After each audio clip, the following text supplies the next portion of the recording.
अब गौर करें, वलिल्लाहिल इज़्ज़तु वलि रसूलिही वलिल मुमिनीना वलाकिन्नल मुनाफिकीना ला यअलमून। बड़ा प्यारा बात, ये पिछले जुमा भी हमने बताया। अब सैयदना उमर फारूक रज़ी अल्लाह अन्हु तारीफ़ क्या करते हैं, इसकी तशरीह क्या करते हैं, गौर करें। जब आया ना मसला यही अहकाम शरीयत का सैयदना उमर फारूक रज़ी अल्लाह अन्हु के पास, तो हज़रत उमर फारूक ने एक जुमला इरशाद फरमाया इन्ना कुन्ना अज़ल्लु कौमिन फ़अज़्ज़नल्लाहु बिहाज़द्दीन। फरमाया हम बड़े ज़लील लोग थे। अज़ल्लु कौमिन मतलब क्या है? कमीने लोग थे, बदमाशी करते थे, लूट मार करते थे, मारते थे, लोगों को कत्ल करते थे, वडेरा शाही कायम करते थे। और आपने देखा ना सिंध में तुर्की ने भेजे खैमे, वडेनू ने रखे अपनी औताकों में। ये अरब का मुआशरा इस्लाम से पहले ऐसा ही था। अगर किसी ने जाहिलियत का अमली नमूना रसूलुल्लाह सल्लल्लाहु अलैहि वसल्लम की बेइज्जत से पहले का देखना हो इल्म के मैदान में और मुआशरत के एतबार में, तो सिंध का नमूना पेश कर दो, कोई फर्क नहीं है। वो भी इसी तरह संग दिल थे, ये भी इसी तरह संग दिल हैं। गरीबों के माल पे डाका डालकर कहते हैं हम बड़े बहादुर हैं। और बुज़दिल किसको कहते हैं?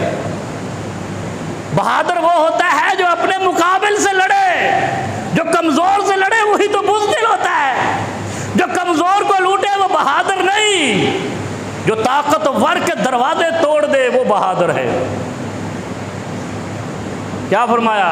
इन्ना कुन्ना, अच्छा वो एक गौर से फिर फरमाया महमा नबतगी अल इज़्ज़त फी गैरिही अज़ल्लनल्लाह। और अगर हमने फिर इस दीन के अलावा कहीं और इज़्ज़त ढूंढी, अज़ल्लनल्लाह, अल्लाह हमें फिर जलील कर देगा। अब इसमें कौन सा इबाहाम रह गया?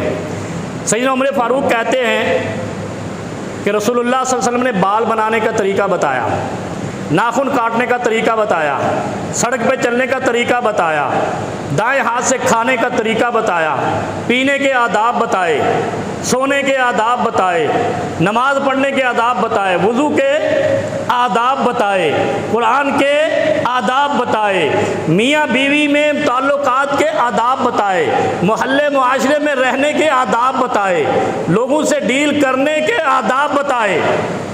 और अगर हम ये नबी ये पाक के तरीके इख्तियार करें, अज़्ज़नल्लाह, अल्लाह हमें इज्जत देगा। अगर हम बाल बनाएं हिंदुस्तान के कंजरू की तरह, अगर हम नाखून लंबे लंबे रखें शरीयत के खिलाफ, अगर मुआशरे में हम लड़ाई झगड़े को और पड़ोसियों को तंग करें, अज़्ज़नल्लाह, फिर अल्लाह हमें जलील कर देगा। दूसरी कोई वजह ही नहीं। अगर हमने हमारा लिबास, हमारा तौर तरीका, हम कहाँ तरक्की ढूंढते हैं? मगरिब में। हमारे यहाँ कितनी लालच है कि हमें जो भी बकवास करनी पड़े मुल्क के खिलाफ कर देंगे, लंदन में प्लान लेने के लिए। और फिर अल्लाह क्या कहता है? अल्लाह के हबीब क्या कहते हैं? अज़ल्लनल्लाह। अगर तुमने मेरी सीरत के अलावा कहीं पे इज्जत ढूंढी, फिर अल्लाह तुम्हें जलील करेगा। और आज हम कमजोर और जलील हैं। गालियाँ किसको देते हैं? हुक्मरानों को। उनका क्या कसूर है? हमने वोट देना है बदमाश को, हमने वोट देना है ताकतवर को, हमने वोट देना है वडेरे को, हमने अपनी इज्जतें गिरवी रखनी है जालिमों के पास ताकि हमें तहफ़्फ़ुज़ दे। और इज्जत ढूंढते हैं इस्लाम पे, और तबर्रा भी करते हैं इस्लाम पे, और तबर्रा भी करते हैं उलमा पे। तो यार ये ऐसे करते हैं। उलमा ने एक रास्ता दिया है कि अपनी लिबास, वज़ा, कता, वोट शोट जो कुछ भी है, रहन सहन का तरीका सारा मुस्तफ़ा की शरीयत पे बना लो, अल्लाह तुम्हें इज्जत दे देगा। इतना ही नहीं, मैं आपको बताता हूँ,